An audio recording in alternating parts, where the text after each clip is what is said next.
Muy buenas tardes, bienvenidos a todos, consejeros, autoridades, todos invitados. Bienvenidos a este acto que precede a esta gran fiesta del vino, este descorche que celebramos hoy en la Casa de Todos. Y qué honor presentar a una persona que he tenido la suerte de entrevistar en muchas ocasiones y que hoy van a disfrutar de esta conferencia que va a ofrecer Carlos Collogan, un historiador. Yo creo que sus documentales, sus libros, sus publicaciones de la historia y del vino, yo creo que tienen ya que pertenecer a la historia de nuestro vino en las islas y en Tenerife, que es como tiene que ser. Vamos a disfrutar de esta conferencia, El viaje de la Malvasía al Vidueño, y yo creo que poco más hay que decir. Todos lo conocemos, solo nos queda disfrutar de este momento y que después tenemos también que brindar todos juntos. Carlos, todo tuyo. Gracias.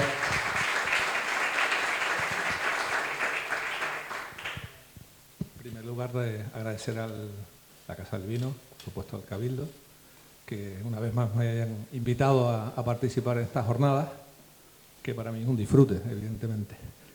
El motivo de la conferencia o de la charla es un poco ubicar temporalmente las principales épocas de eclosión que tuvo los vinos de Tenerife, y que creo que cada vez que la cuento, y esta creo que es la segunda o tercera vez, la gente se sorprende porque a veces aprecio que no todo el mundo es capaz de apreciar a qué época pertenece cada periodo, ¿no? Entonces, como yo soy ingeniero, empiezo con un gráfico y después ya dejo de poner gráficos. Eso que están viendo ahí es la cronología de las diferentes épocas de auge y declive de las producciones agrícolas de Tenerife.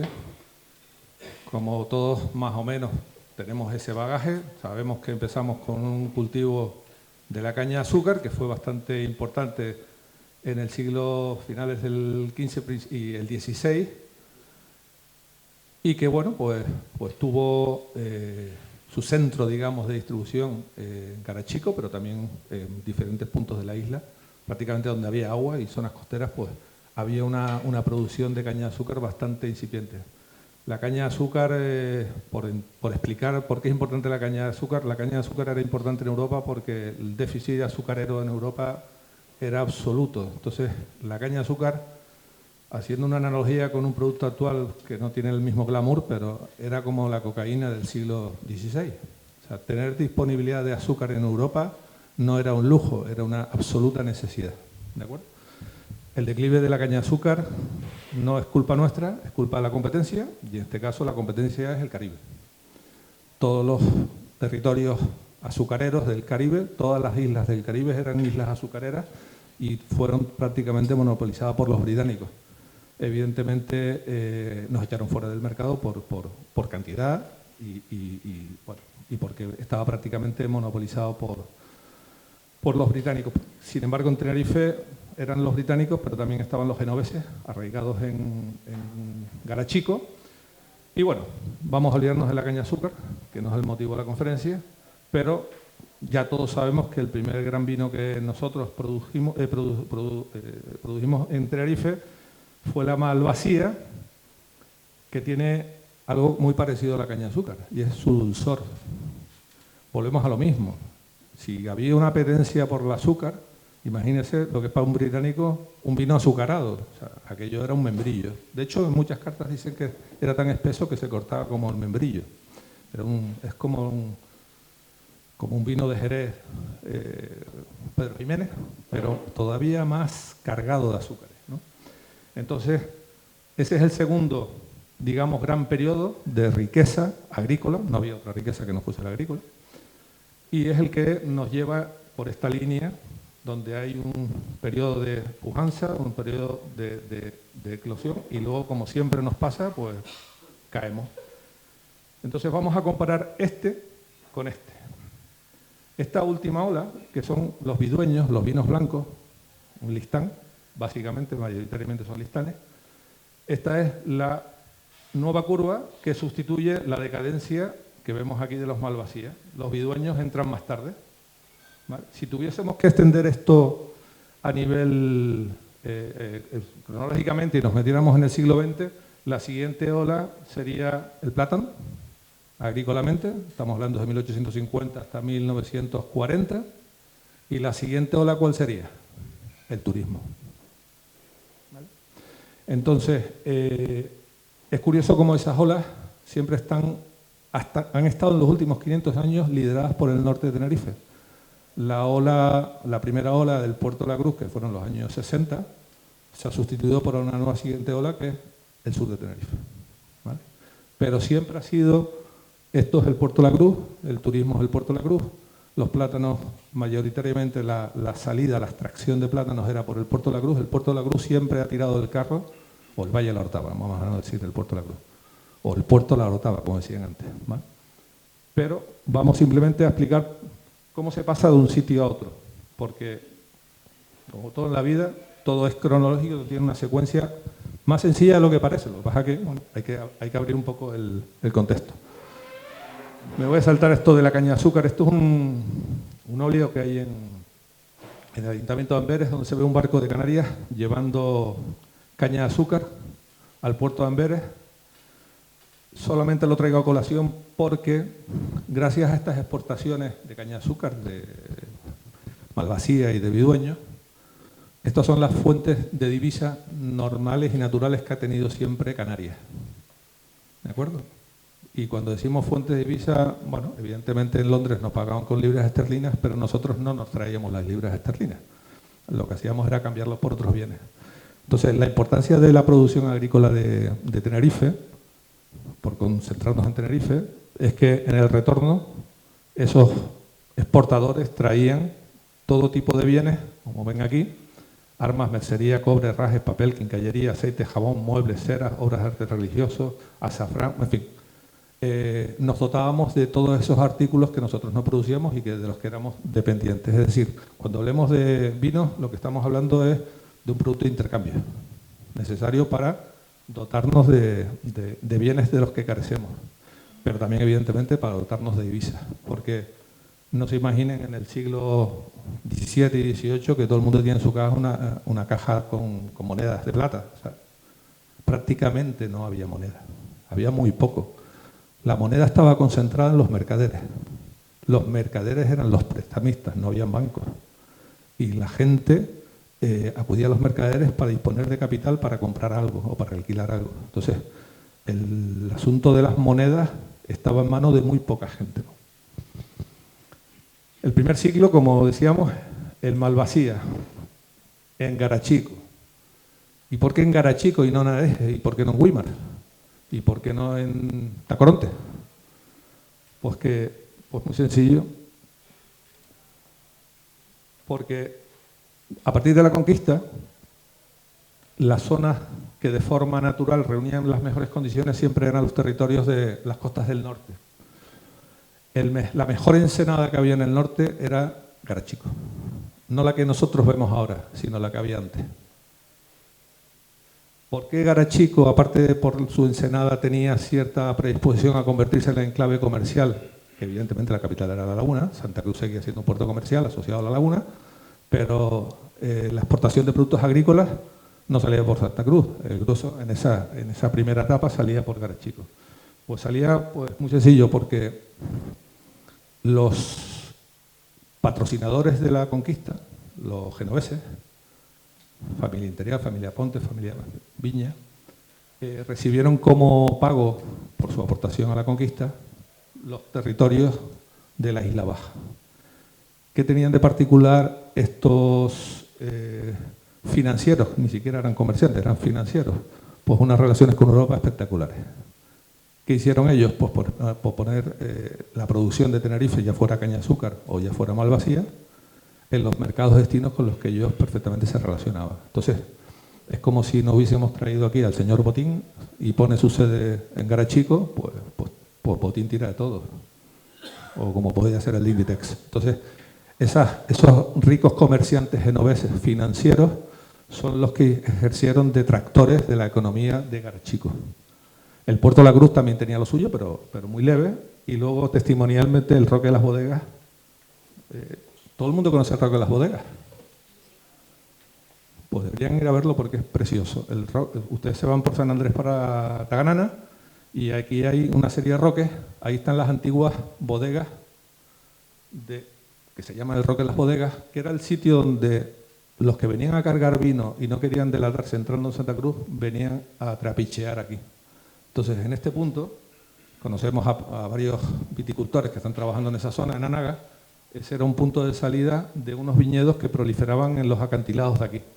Entonces, esto tiene una historia espectacular que merece ser rescatada, ¿vale? Y era simplemente porque, como Magallanes, ustedes saben que entró por aquí, ¿no? Entró en el Médano.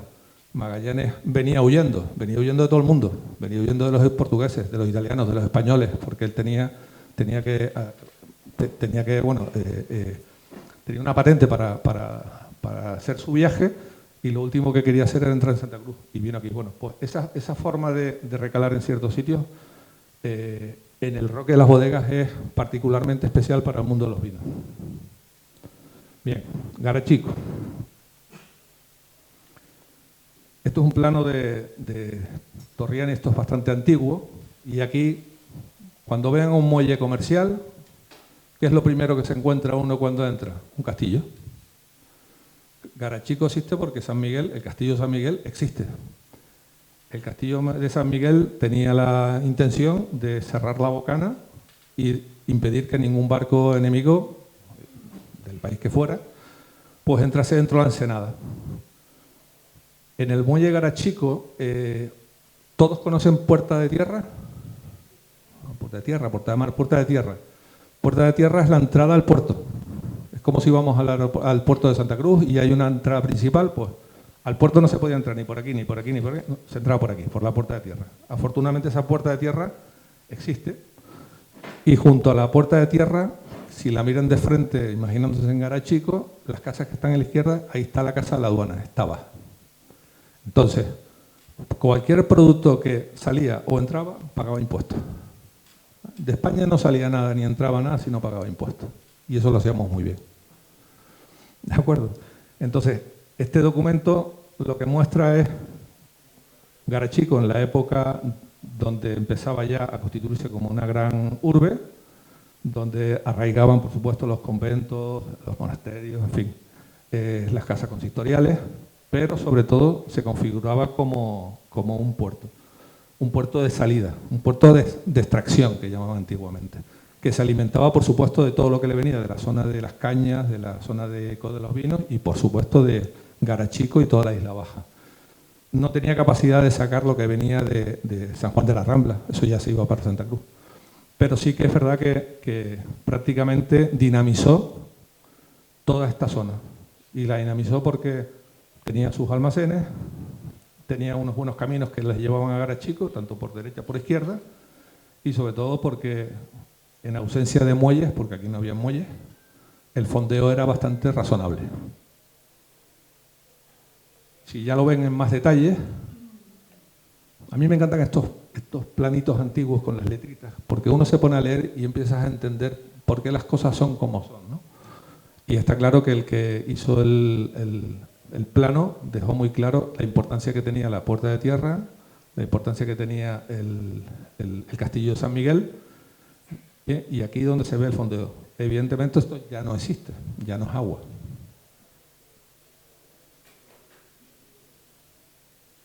En este otro plano se ven un canal de agua que viene aéreo por aquí, que baja, es decir, hay ingenios azucareros en esta zona. Los hay está en el centro de la ciudad, cerca de la iglesia, y aquí entran más detalles y quizás la diapositiva no se ve, pero aquí se ven los galeones. Los galeones entrando en el fondo a la izquierda. Entonces aquí se juntaban pues 10, 15, 20 galeones, se cargaban, salían y hacia afuera, pero siempre bajo la tutela del castillo, ¿no? Esto es de 1592, una señora ciudad, para el concepto que tendríamos de ciudad en el siglo XVI, ¿no? Hay otros planos que te van dando más información, pero Garachico empezó a tener un problema ya exportando la malvasía y por, digamos, detallarlos es que era un puerto muy señorial, es decir, el suelo era caro. Construir una bodega, los precios de compra de suelo allí eran altísimos. Grandes casas, pero sin infraestructuras industriales para bodegas. No había una zona industrial portuaria en el concepto de esa época, ¿no? El vino del Malvasía viene desde los lagares que están dispersos y llegar hasta el muelle, la verdad que los caminos de Garachico son muy malos para llegar a la zona portuaria, sobre todo si venías de Buenavista. Las empresas exportadoras de aquí, si bien dijimos que los genoveses manejaban el tema de la caña de azúcar, quienes tiraban de aquí ahora ya eran los ingleses británicos, anglosajones, protestantes, ¿vale? Entonces, empresas exportadoras manejadas por ingleses. Se convirtió en un verdadero oligopolio. Y sobre todo, cuando ya ellos quisieron meterle mano dicho de una forma un poco vasta, pero y controlar, digamos, toda la exportación de Tenerife, pues empezó a tener un rechazo. La guerra de sucesión, los ingleses son expulsados, con lo cual, imagínense si nos quitan a toda la clase empresarial de la principal ciudad comercial de Garachico y los echas fuera, pues tienes un problema. No hay recambio, no hay nadie que sustituya a los ingleses y las grandes fortunas españolas, portuguesas e italianas no se enteran de nada en el mercado británico, que es donde se vendía todo. Es decir, el Malvasía no iba a Nueva York, ni iba a Boston, iba a Hamburgo, iba a Londres, y Londres le pasaba como el Jerez. Londres se tragaba el 85% del vino Jerez, pero de una forma absolutamente descompensada respecto a otras ciudades británicas. Pues a nosotros nos pasaba un poco igual con el Malvasía. Entonces, si expulsas a los comerciantes británicos, te has pegado un tiro en el pie. Y, sobre todo, ¿qué sucedía? Que la Orotava ya empezaba a recibir otro tipo de empresarios. Y los empresarios que llegaban a la Orotava ya habían llegado allá por 1670 y empezaron a llegar los irlandeses católicos. Es decir, expulsamos por decreto a los ingleses protestantes, pero ya están arraigando en el Valle de la Orotava los irlandeses católicos. Todo eso conduce a que prácticamente ya se empieza a tensionar mucho la situación en Garachico, pero llegarán dos situaciones que son las que realmente hace que Garachico caiga plenamente. Esto que están viendo aquí es un conocimiento embarque de Garachico, esto del año 1693. Es muy bonito porque tenemos toda la documentación de esas épocas tan antiguas de la Malvasía, ¿no? Y este en particular es un inglés que se llamaba Gilbert Smith, que tenía sus fincas en las cañas, debajo de Eco de los Vinos. ¿Vale? ¿Cuál es el problema que viene y acaba con todo? Pero acaba de forma radical. Aparte de la salida de los británicos por la Guerra de Sucesión en 1703, el volcán de Trevejo es lo que definitivamente, fíjense que está colada, arrasa y le pasa por encima prácticamente a la zona de embarque. Es que no solamente destroza el puerto, lo deja indefenso, lo deja sin zona de fondeo en el fondo y prácticamente toda esta ladera se queda incomunicada de derecha a izquierda. Evidentemente todos los almacenes portuarios que estaban junto a la puerta de tierra desaparecieron. Se salvaron grandes casas, se salvaron los monasterios, no murió nadie. Eso es algo que siempre he oído, que no murió nadie, porque ya aquello ronroneaba, es decir, habían avisos, ¿no? Pero evidentemente de un día para otro ya no se podía embarcar nada en un galeón. Entonces, imagínense la reacción que tiene Tenerife. Necesitamos un sustituto de forma inmediata. En la línea amarilla ven lo que era antes y en lo que tenemos ahora. Es decir, era una hermosa bahía y con un potencial espectacular. El problema es que tenía aquí una ladera con una verticalidad pasmosa por donde bajó un volcán. O sea, se acabó. Con lo cual nos encontramos a primeros del siglo XVIII en una situación donde no tenemos reemplazo, tenemos producción y todos estos lagares que pululaban. Este quizás es más moderno, no corresponde a la época antigua. Esto es un lagar que encontramos, mi primo Carlos, que lo tengo aquí, en una casita del Guincho, donde ves un lagar, donde ves unas bodegas y te da un poco el cariz de los lagares que habían pequeños, cientos y dispersos en toda la comarca del norte, ¿no? El caso es que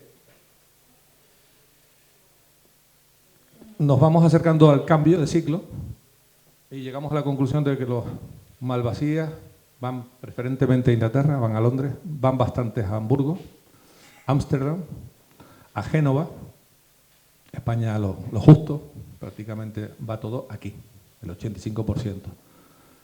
Y vemos como a principios del siglo XVIII, 1710, 20, 30, pues los portugueses, habiendo los españoles echado a los británicos de España, pues los portugueses ocuparon nuestro lugar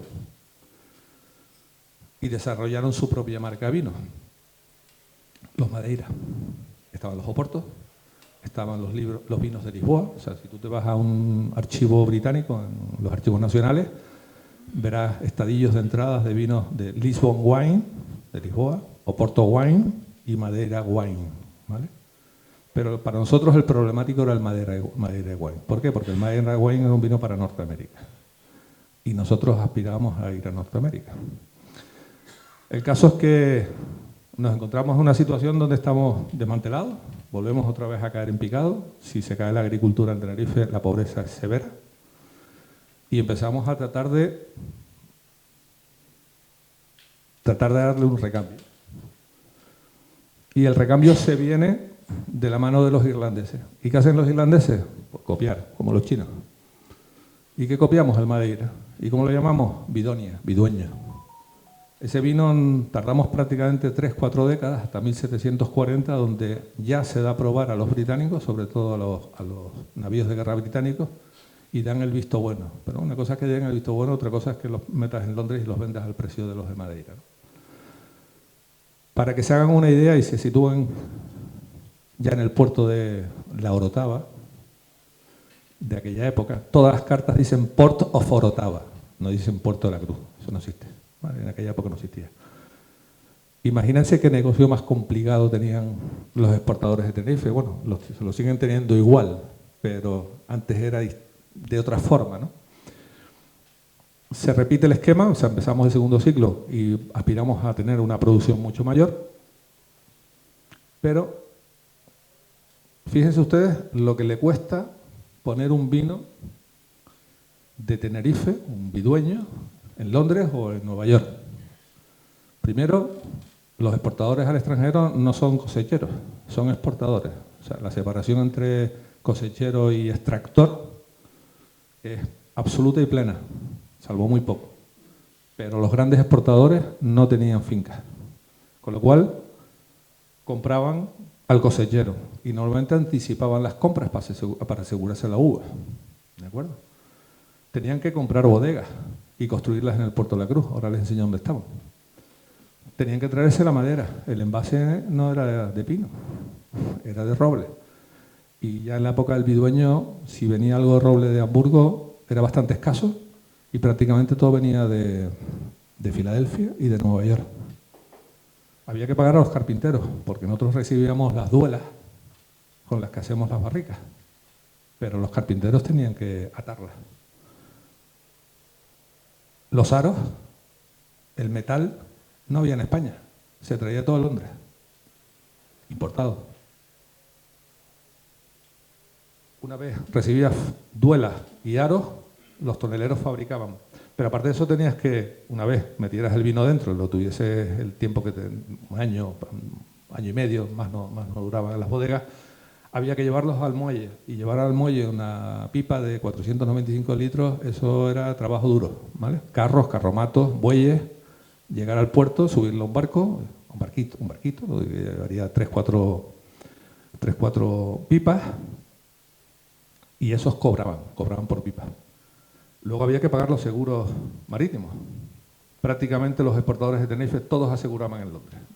No habían casas aseguradoras de vinos en Tenerife, ni siquiera las de Cádiz las usábamos.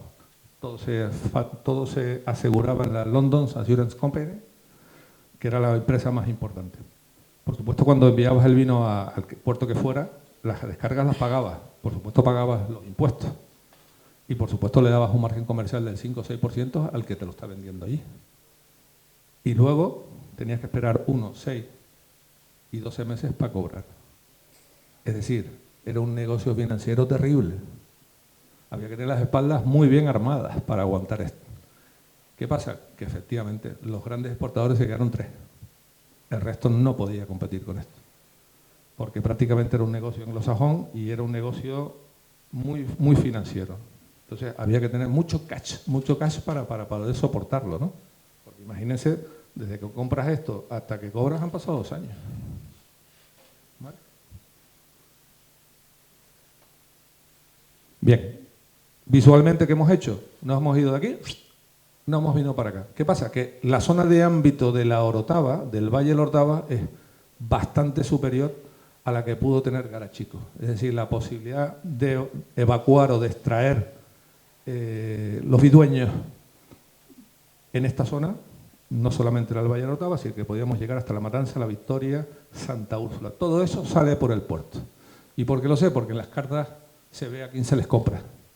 Y se ve cómo los carromatos empiezan a caminar lenta y pesadamente para hacerse 5, 6, 7, 8 kilómetros. De hecho, era tal la magnitud del destrozo de las carreteras que los alcaldes les decían a los extractores que pagaran la reparación de las carreteras.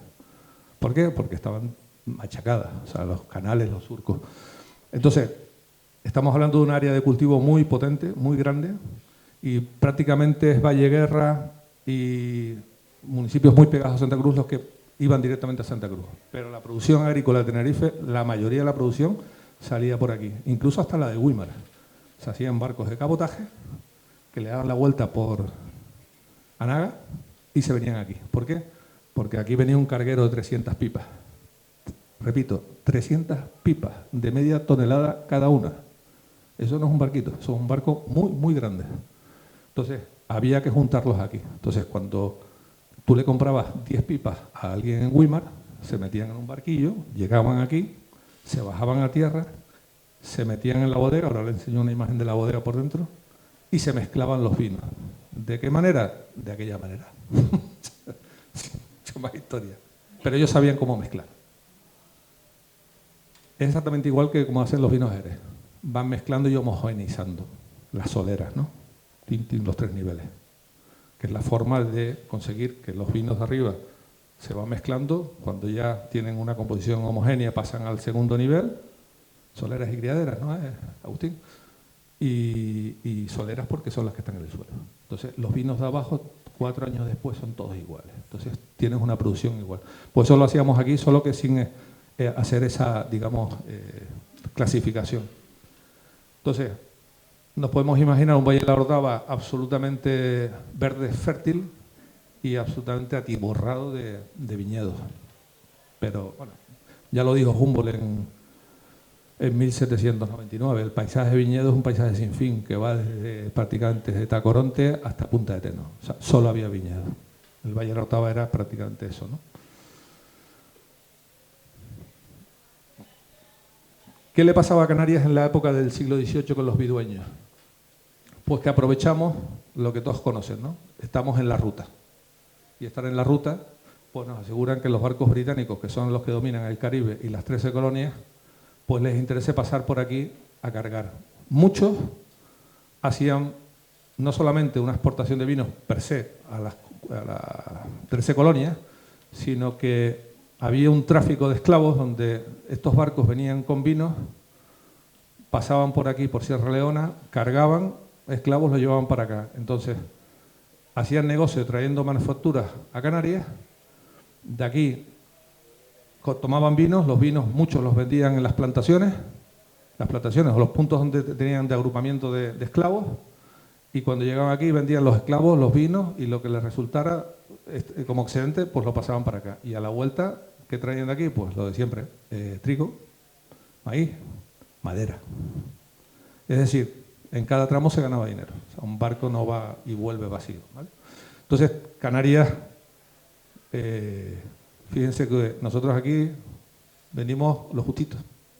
¿Por qué? Porque estos mercados están monopolizados por los vinos de la península. Nosotros no teníamos posibilidades, y sobre todo en las épocas muy antiguas, los barcos de Tenerife no tenían capacidad de navegar directamente, tenían que hacerlo a través del puerto de Cádiz y demás. Entonces nosotros, pues no, dado que nuestros empresarios del vino eran anglosajones, pues se tiraron directamente a Norteamérica. Esto es lo que se llamaba, y se llama en todos los libros, historias del comercio triangular, ¿no? Pero efectivamente teníamos Oporto, Lisboa, Fayal, en Azores, Madeira y Tenerife. Prácticamente nosotros éramos el punto más al sur y la ruta de navegación es esta. Cuando tú te vas a los libros de compras de las grandes compañías y sobre todo de la Royal Navy, que era el Amazon de la época, que era el que más compraba vino, siempre jugaba con las 3, 1, 2 y 3. Estos prácticamente no. ¿Por qué? Porque cuando España estaba en guerra con Inglaterra, entrar aquí a cargar era imposible. Entonces, cuanto más al sur, más fácil. Es decir, nos beneficiaba la lejanía de la España peninsular. De hecho, no nos interesaba nada.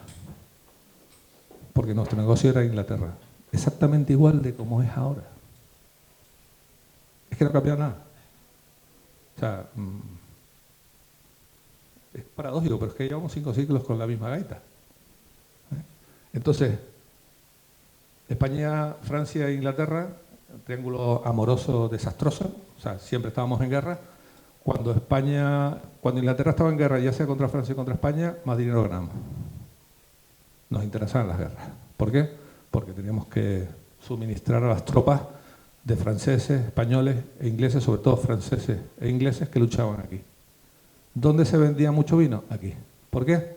Porque aquí habían 15.000 personas, 15.000 normalmente en todas las épocas, sobre todo en Jamaica, pero en todas estas islas iban cambiando de país cada 15 años. Se iban robando la Martinica, después se robaban la otra. Entonces, aquí habían siempre tropas británicas y las tropas británicas aquí tenían que beber. Y como no había un grifo con agua potable, porque estamos en el siglo XVIII, había que traerse las bebidas de fuera. Entonces se traía ron, se traía algo de cerveza, pero sobre todo se traía vino. Y los vinos de Tenerife especialmente, los vidueños, porque era el mejor vino para los hospitales de campaña, donde la gente moría más por disenterías que por balas. Entonces, el almirantazgo británico, que esto sí que me lo tengo muy entrillado, pedía siempre ofertas en los 3 y siempre jugaba con nosotros. Entonces, estábamos siempre en orden de producción, Tenerife. Ojo, dijo Tenerife, no digo La Palma, ni digo Gran Canaria, ni digo Lanzarote, no. Solo Tenerife. ¿Por qué?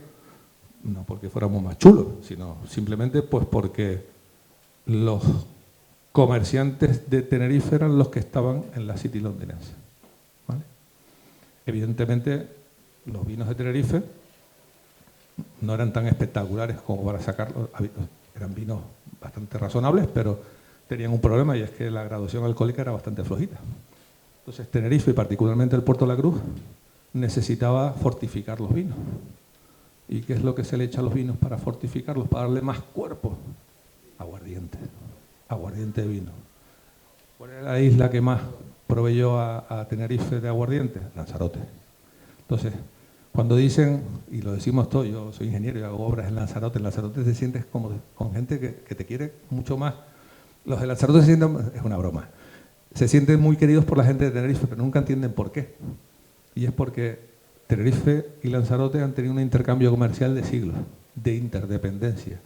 Cuando Lanzarote quedó arrasado por los volcanes allá por 1740, su producción vitivinícola desapareció y los vinos que sacaban eran tan malos que solo servían para hacer aguardientes. Estamos hablando de meter el vino en una caldera, pegarle fuego, ellos lo llamaban quemar los vinos, y el destilado vínico nos lo metían en las pipas y nos lo enviaban a Tenerife. Entonces nosotros metíamos dentro de los vidueños un porcentaje de esos aguardientes, ¿no?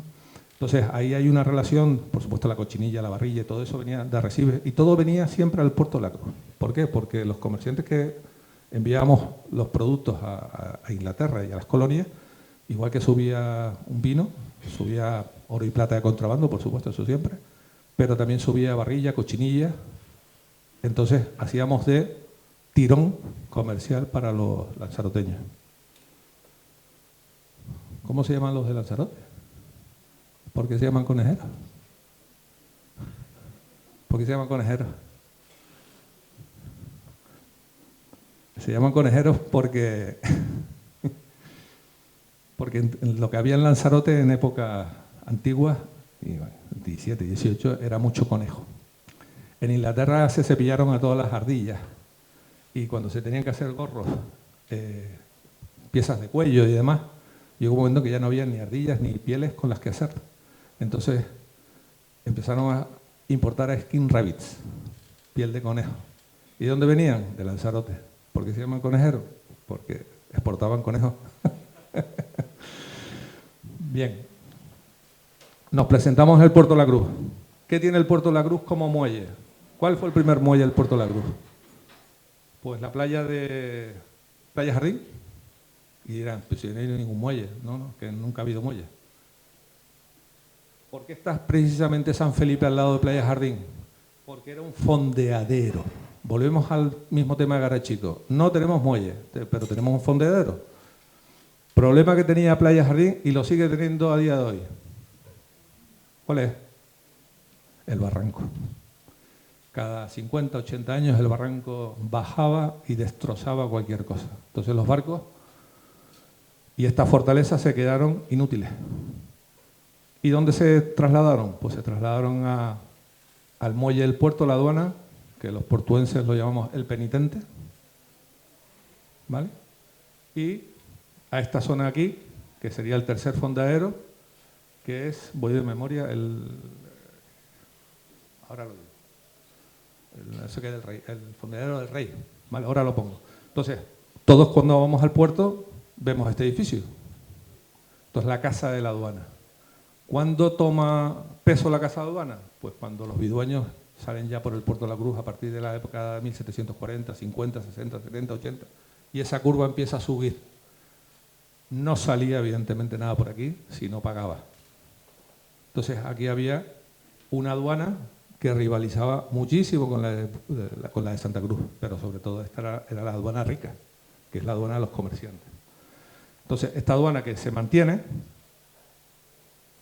recibía los vinos y esto se lo voy a agradecer a Alejandro Carracedo, que es un rastreador espectacular, investigador también, que localizó de todos los inventarios donde estaban las bodegas del Puerto de la Cruz. ¿A qué cuesta mucho imaginarse el Puerto de la Cruz con bodegas, atiborrado de bodegas, como cuando vas a Oporto?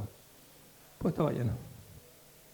Posiblemente, sin darnos cuenta, muchas de esas bodegas antiguas de vinos acabaron siendo empaquetados.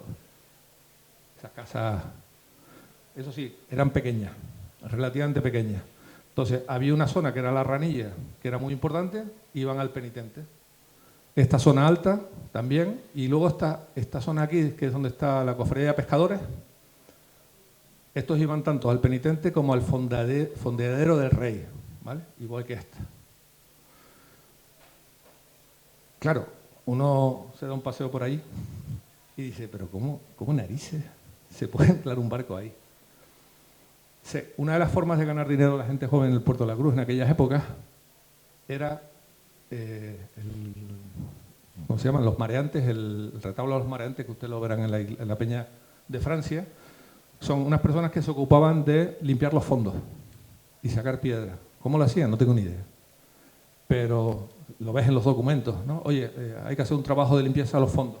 Y como este mar es muy batido, pues los fondos pues iban acumulando piedras y los barcos llegaban a un momento que, pues, en fin, no estamos diciendo que los barcos se amarren a la costa, no, fondean. ¿Qué pasa en el Puerto de la Cruz cuando se levanta la mala mar? Los barcos se van fuera. Pues aquí era constante. Cuando es que se levantaba el mar, los barcos que estaban por aquí, olvídense de este pescante y olvídense de esto. Esto no estaba, ¿vale? Los barcos se metían aquí, 1, 2, 3, 4, 5, le subían las barcazas, las pipas aquí y para afuera. Entonces, esto es una de las penas de mi pueblo, del Puerto de la Cruz. Y es que no somos capaces es que le cuentas a un turista que esto era un puerto de exportación de vino y se echa a reír. Porque es que lo hemos masacrado. Todavía a Garachico le puedes contar la historia y se la pueden creer, pero es que en el Puerto de la Cruz no hemos hecho nada por aguantarlo. Entonces, bueno, la siguiente ola se come la anterior, el turismo, que le vamos a hacer, ¿no? Bien. Esto es una bodega de Tenerife. Apilados, igual, pero no porque hicieran soleras y criaderas porque fuesen mezclados. aquí se traían los vinos desde los diferentes, territorios, y aquí se iban llenando. Hablo por una vez voy a hablar de mi familia. Mi familia siempre tenía 2000 pipas abajo. Era stock mínimo en todas las épocas. 2000 pipas son unas cuantas, ¿eh? Entonces, esas pipas se iban rellenando, pero era un stock de reserva mínimo para una compañía exportadora, y las dos principales, que era, en este caso la de mi apellido, y la segunda es la de los Paisley, John Paisley y Archibald Little. Ellos tenían bodegas igual. Seguramente no se tenía una gran bodega, teníamos 2 o 3 que sumaban 2000, pero 2000 es una cantidad bastante importante. Esto, bueno, no lo voy a comentar, pero estos son simplemente recortes de periódicos, pero bueno, donde se ve bien. A este lo conozco yo, creo que está por aquí, ¿eh, Agustín? Bien, esto es un documento de liquidación de impuestos por un barco y por unas pipas de vino que salen por el Puerto de la Cruz. Lo simpático de este tema es que lo firma Matías de Galvez, que después acabó siendo virrey de Nueva España, mano derecha de Carlos III en toda Centroamérica, y con su hijo Bernardo de Galvez fueron los dos principales militares que lucharon en la guerra de independencia de los Estados Unidos. Pues ese señor fue durante 30 y tantos años la persona más influente que tenía Tenerife en la corte de Carlos III, porque aparte de que su hijo fuera Bernardo de Galvez, es que su hermano era José de Galvez, ministro de India.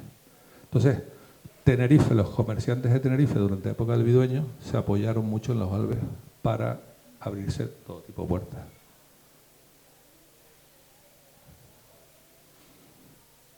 Estos visualmente, cuando ya con el Vidueño conseguimos las aprobaciones británicas y ya nos lanzamos a los mercados norteamericanos, en los que siempre estuvimos, pero ahora queríamos estar de una forma un poco más potente.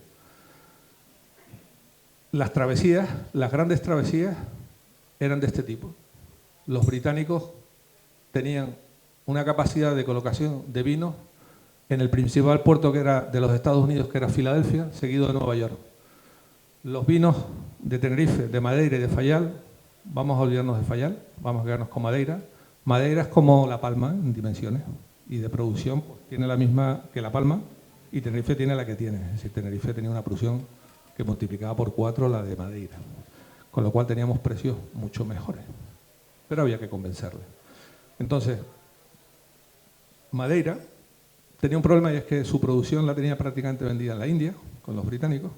Tenerife también mandaba algunas cosas a la India, y lo poco que les quedaba los enviaba para acá. ¿Qué pasa? Carísimo. Entonces, llegamos a un entente cordial con los de Madeira y los de Tenerife. Entonces, dejamos de ser competencia. De hecho, nunca lo fuimos. Y empezamos a pasar vinos de extraperlo a Madeira, que se vendían en Estados Unidos como falsos Madeira. Todo el mundo sabía en Estados Unidos que eran vinos de Tenerife. Entonces, nosotros le dimos, digamos, un poquito más de reservas de vino a los portugueses, que lo tenían todo vendido. Evidentemente, llegó un momento en que le sobrepasamos y acabamos colocando nosotros los vinos allí. Como antes decía, ¿por qué Nueva York y Filadelfia? No porque allí consumieran más vino, es que allí se podía cargar de vuelta roble, y si nosotros no traemos roble de vuelta, nosotros la siguiente añada no salía. Pero no solamente el roble, es que traían cereales. Entonces, las casas de comercio de Tenerife, igual que las de Cádiz, tenían acuerdos comerciales con ellos porque había un trasiego de cereales. O sea, Estados Unidos nos estaba dando, en estos siglos pasados, sobre todo en el 18 y parte del 19, prácticamente el suministro de cereales venía asegurado por Estados Unidos. Entonces, era el comercio de retorno natural para los vinos de Tenerife. ¿Qué pasa? Pues seguíamos transitando y seguíamos jugando, bueno, la vuelta era un poco por arriba, pero seguimos aprovechándonos de las circunstancias. ¿Por qué ya no se compraba madera aquí arriba? Pues por la misma razón que España construía sus grandes barcos, por ejemplo, el Santísima Trinidad, porque se construyó en Cuba. El mayor buque de la historia de España es el Santísima Trinidad, porque en España no había madera, ni en Europa. Estaba esquilmado. Las marinas de guerra esquilmaban los bosques de Europa. Llegó un momento que los robles de aquí eran carísimos y hubo que empezar a traerlos de aquí. De hecho, cuando se acabó la madera en Filadelfia, Nueva York, el grandísimo proveedor de mástiles de la Royal Navy era el Canadá. Entonces, los vinos eran una excusa para traer otros negocios. ¿Quién controlaba el negocio? Los británicos. Con lo cual nos encontramos en un sitio estupendo, donde tanto si vas para América, si vas para el Caribe, o si vas para las Indias, la India, o si vas para aquí, siempre estamos. Mientras los barcos se mueven con velas, siempre estamos. Y amenazo de que los barcos se van a acabar las velas. Entonces, Tenerife hay un momento, y le pasa en la 1700, a partir de 1783, la guerra de independencia de los Estados Unidos es 1776, 4 de julio, a 1783. Cuando acaba la guerra, la potencia de las 13 colonias emerge y quiere comerciar con la India. Opio, en fin. Quiere comerciar con China. Todos quieren comerciar con China y con la India. Entonces empiezan a pasar barcos por aquí, incluso americanos, que hacen esta travesía. Y nos encontramos en una situación donde se abren tantos los mercados norteamericanos que nos desbordan. Es más, las cartas lo dicen así. Estamos inundados de barcos americanos. Y nosotros vivimos el pico del esplendor, que es allá por 1790. Estamos ya llegando a 1800 y estamos que lo vendemos todo. Pero no solamente se lo vendemos a las casas de comercio importadoras de los Estados Unidos, es que la Royal Navy va y se mete en la guerra napoleónica con Francia, y eso para nosotros fue un subidón de ventas espectacular. Allá por 1792 las escuadras, las flotas de guerra empiezan a pasar por aquí. Entonces, hacíamos ventas de todo tipo. O sea, la Royal Navy era un escándalo porque vendíamos en Portsmouth y en Plymouth. O sea, enviamos barcos a las dos bases navales. Les invito a que vayan un día a Portsmouth para que vean lo que es una base naval. Vendíamos en todo el arco del Caribe. Y luego encima todos los navíos de guerra que pasaban por aquí cargaban. Y Inglaterra ya estaba pasando de los 400 a los 500 navíos de guerra. España no llegaba ni a 280. Entonces teníamos contratos para aquí y para aquí. Y eso lo tenía Tenerife. Evidentemente, todo salía del puerto de La Rodada, salvo los barcos de guerra de la Royal Navy, que por obligación nos imponían cargar en Santa Cruz. Eso dificultaba que los exportadores del puerto de la Cruz tenían que meter en barcos las pipas y volver a poner almacenes en Santa Cruz, lo cual supone un sobreprecio, para venderle a los capitanes y a los almirantes, que eran absolutamente abusadores, draconianos, salvajes, y si te decían que llegaban, en 8 horas tenías que tener el barco cargado, y si no, arrancaban, y no te firmaban los vales y no cobrabas. O sea, los británicos se lo sabían hacer, ¿no? Con lo cual, ese segundo pico del siglo XVIII, bueno, pues fíjense ustedes, este es un documento que encontré hace un año, no lo ha visto nadie, pero es una joya. ¿Qué es esto? Cuando nos metemos en las guerras napoleónicas, primero estamos del lado francés, luego estamos del lado inglés, en fin, vamos pivotando. Llega un momento que las aguas de Canarias son un verdadero guirigay de ataques corsarios, de barcos que no sabes si vienen, si van, si te van a atacar, si te van a asaltar. Aquello se convirtió en una época bastante peligrosa. Entonces, en aquellas épocas se estaba desarrollando en Francia el telégrafo óptico, que es un telégrafo, antes, bueno, pues las noticias viajaban a caballo por tierra, o en diligencia. Entonces, si de París querías llegar a, yo qué sé, a Orleans o lo que sea, lanzabas un caballo. Entonces se inventaron un sistema donde iban colocando unas torres con unos palos y iban lanzando las señales y las hacían prácticamente en horas y cruzaban toda Francia. Esos sistemas llegaron a España y se aplicaron y se colocaron en la costa de Tenerife. Entonces, cada uno de los mástiles te indica, según la posición, si es una fragata, si es un bergantín, si es una goleta, si es una latina, si es un barco del correo, si viene de Gran Canaria, si es enemigo, si es un crucero, si es una escuadra, si viene un convoy, si viene de España, si viene del norte de Europa, si es español, si es portugués, si es inglés, si es americano, si es de Hamburgo, si es dinamarqués, si va a la compañía de Arroyo, de Cuyen, de Fuentes, de tal. Es decir, hacían 4 o 5 señales diciendo, soy un barco mercante, vengo de Hamburgo, voy a la casa de tal, no me ataque, que entro.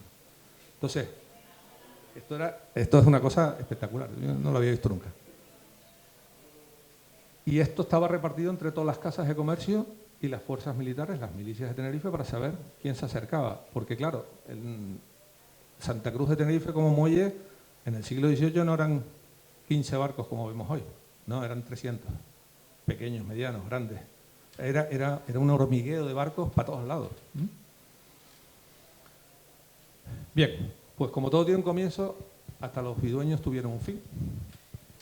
¿Y qué pasa? Que allá por 1803 nos metemos en guerra, Nuestra Señora de las Mercedes, ¿se acuerdan que el barco que nos hundieron, que el tesoro acabó abajo y tal y cual? Bueno, pues los ingleses nos atacan al tesoro, al barco que venía de América con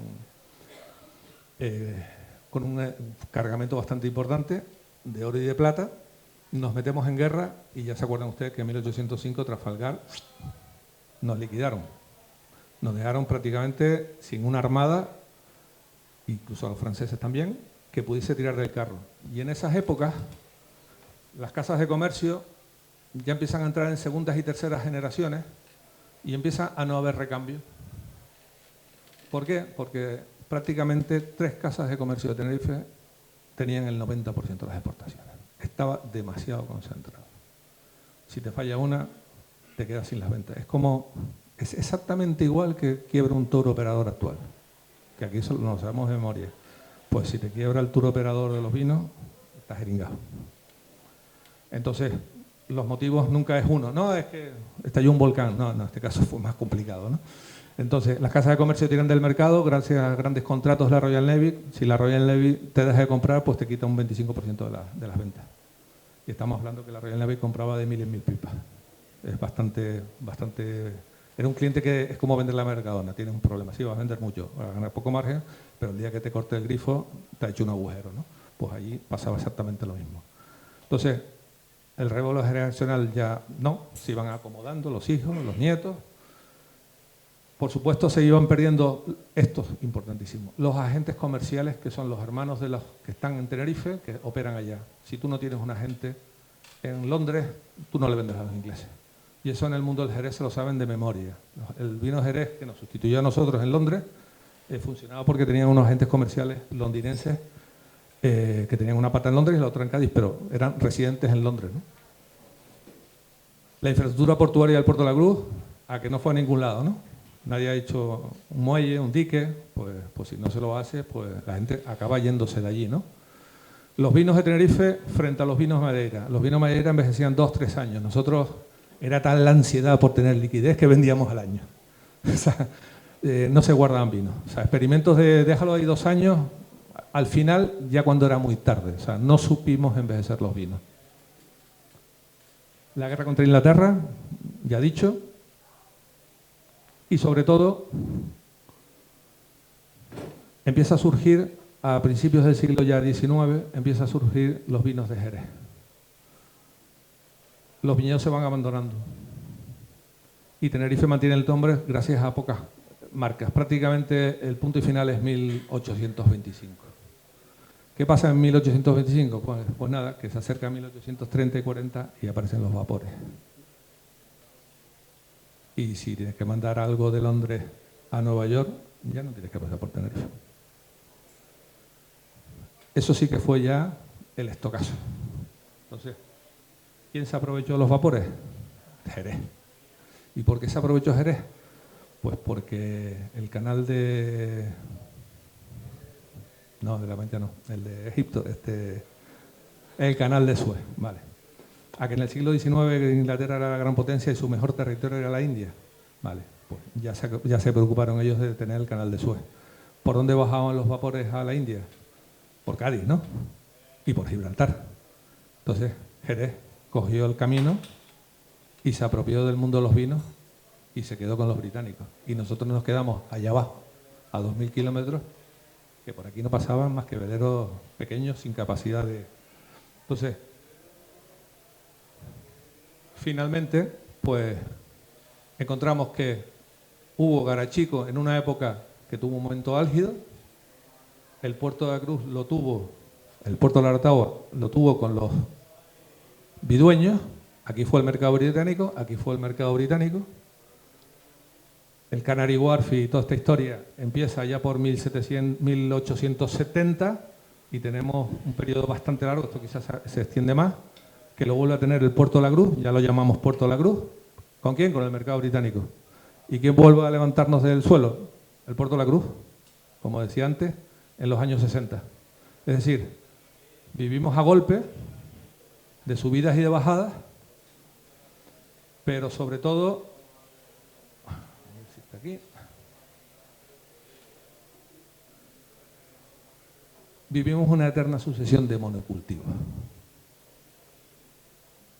La caña, el vino, Malvasía, el vidueño, la cochinilla y la horchilla, que fue un producto, entre comillas, importante para Lanzarote, pero para Tenerife marginal, porque además se expolió muy rápido. O sea, que ya no va a poder mucho más. El plátano y el tomate, 1880 a 1960, habló de las épocas grandes donde los barcos salían de aquí y iban a Londres, a los muelles de Londres, al Canary Wharf. Y ahora estamos en la siguiente ola, que es el turismo. En todas están los británicos, nos guste o no nos guste. Entonces, a ver si ya nos acostumbramos a que esto es lo que hay. Ah, sí, exacto, aprender inglés. Y, en definitiva, salvo el turismo, que es cuando yo nacía, bueno, y había nacido, de ahí para atrás, ¿qué había? Sector primario. Sector primario, no había otra cosa. El comercio de Santa Cruz, sí, es interesante, siempre ha sido interesante, pero la llegada de divisas siempre ha sido del sector primario. Ahora la llegada de divisas es el turismo, está claro, hemos cambiado. Pero que esta es nuestra historia.